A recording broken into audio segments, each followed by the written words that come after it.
Well, ladies and gentlemen, it's been about 5 years since I've done an update. I feel kind of bad about that. I felt like I was off to a good start, and my garden was very, very, very small. You can go back and watch some of the previous videos from years ago and see the little teeny tiny dinky garden, still with the piles of grass laying next to it that I stripped out and had laying there, and direct planted straight into what was underneath the grass, which was not ideal, but I managed to get quite a good harvest. And unfortunately, I never uploaded a video of the harvest. We had gallons and gallons of peppers and kale. The kale grew for 2 years. Tons of tomatoes, but I've made a lot of changes, especially this year, being that we're in quarantine and I am not working currently, so I had to do something. So after 5 years, I guess I'll show you what is different. So this is the backyard now, and before it was just this little area right here was all I had. I moved it over, and I actually moved my fence over. This gravel pit here, you see, used to be the fence line. There's my compost pile.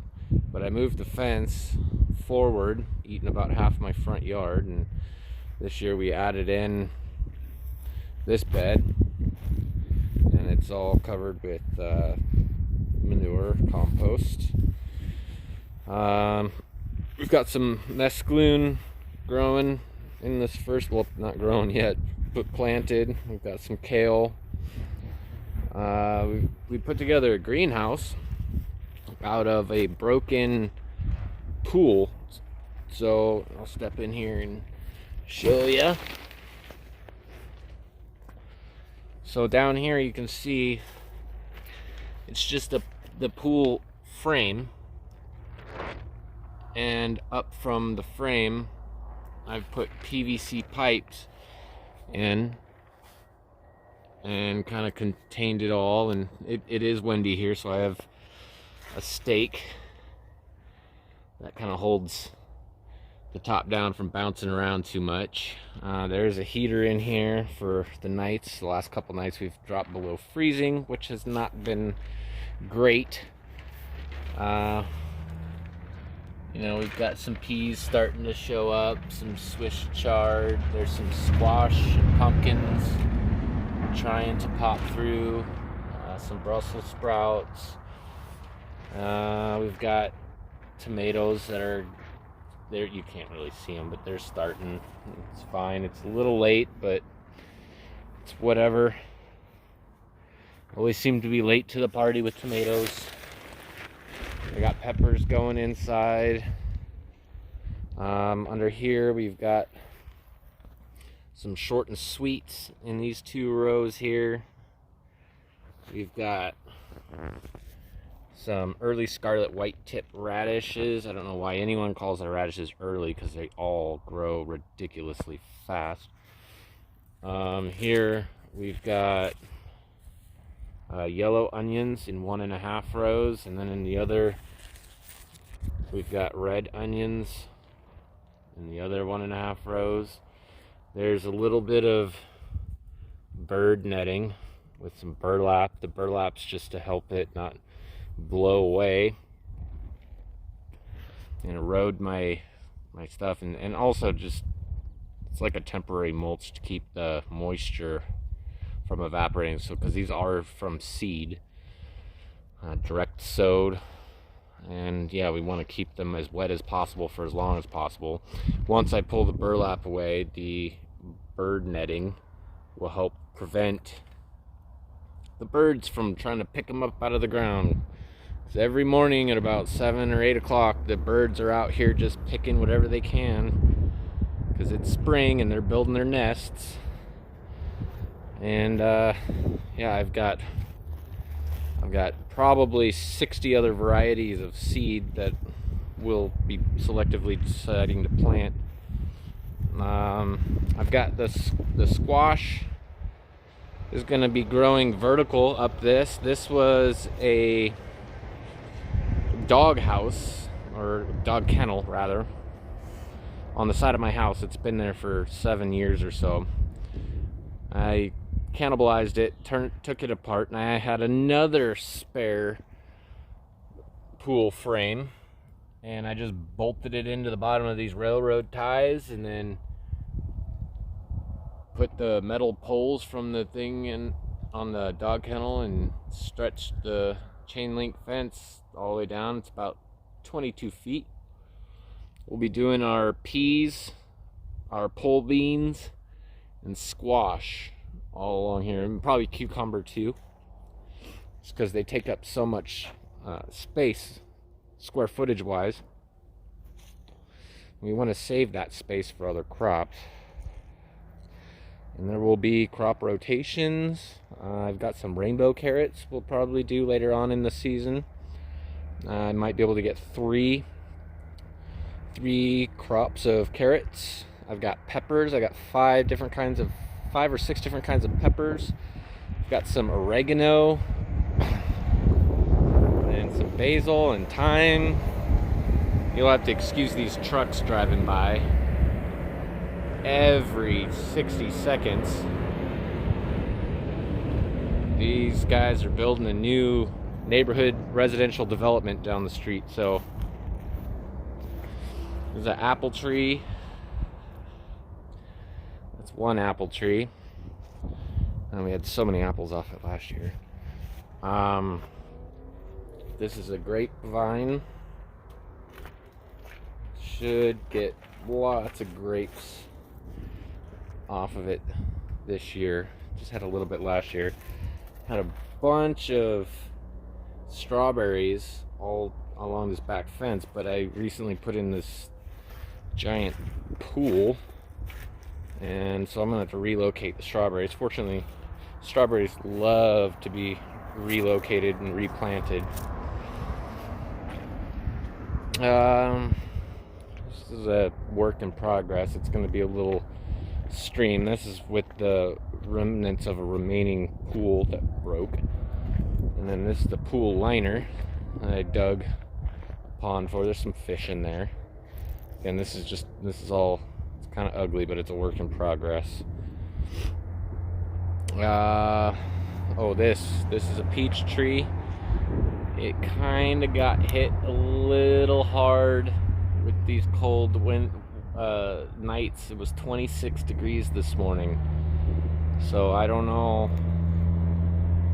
Maybe it'll be fine. Here comes another truck. Jeez. There it is, back and forth. This is another apple tree. Its blossoms did not wilt or die off, so that's really encouraging. Back over here I have some asparagus. I don't know if it's, oh yeah, we've got some asparagus. It's coming up. It's a purple asparagus. I've only got a few. I'd like to propagate more. That one seems to be the only one coming up. There's supposed to be asparagus all in here, but we've just got this one so far. It's a pretty hardy plant. Almost impossible to kill, really. I haven't even watered these at all, and yet we've already got a good strong shoot. And this is a second year. I planted them for the first time last year, and hopefully I can get them to spread. I don't know. I'm not a professional asparagus grower. Let's see some other things. Some other things we got. Last year I had got some $1 manager special on some herbs, and this is one of them, rosemary. And that was last year I planted it. It was just a sickly little rosemary plant, and now it made it all through the winter. It's just dandy. Here's a sage. We've been making pastas out of the sage, and it's absolutely delicious.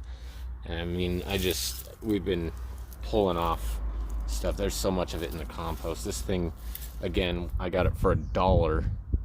It's a manager special because it was sick and dying. There's an oregano here, and I got some seeds off of it, so I'm trying to see if I can get it to grow. This was another plant for $1, and it's been cut back. You can see all the sticks from it bolting at the end of the year last year. And then we've got some thyme. This is two thyme bushes I managed to get for $1. It's 2 in 1 plant. And then I had some dill, I believe, over here that died, didn't make it back, and some basil over here that died and didn't make it back, didn't overwinter. But we've got those seeded, and yeah, so if you go back and watch my videos from 5 years ago, you'll see I had just a tiny little garden space, literally just planted from ripped up the grass, and what was under the grass I planted directly into. Now we've got real good quality soil. I've put tons of amendments into the soil. You know, it's more airy, and it's not like clay. And this stuff over there has got a whole bunch. It's got 1.5 yards of composted horse manure on it, and I've got another 1.5 yards I'm gonna have coming with compost.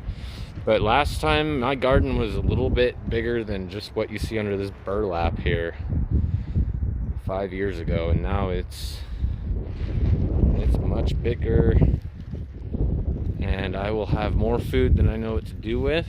And I'm hoping that I can get into local markets, farmers markets, or restaurants or something, you know, just start making that first step. So yeah, that's where we're at. Some of the stuff I'm planting and growing will just be for me and my family, but I've got the space to really put out a lot of product that me and my family wouldn't be able to consume while it's fresh, let alone canned. It would last us over a year. There's just the mesclun and arugula and the lettuces. It's going to be insane. So yeah, if you guys have any tips or tricks or pointers, recommendations on what I should do to help sell my stuff, I would appreciate it. And I will definitely make a more assertive effort this year to show you the progress.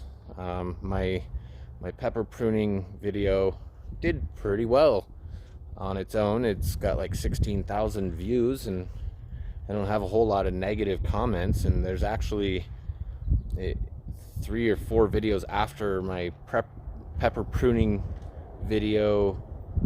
There's one that shows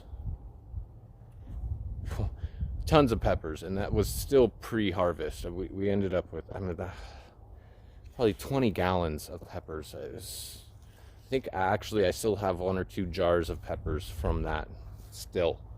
So yeah, well, thanks for checking it out. Again, my name is Jason. My channel is Growing Better Gardens, and hopefully this year I can actually show you how to do that a little better. Thanks. Have a good day. Bye.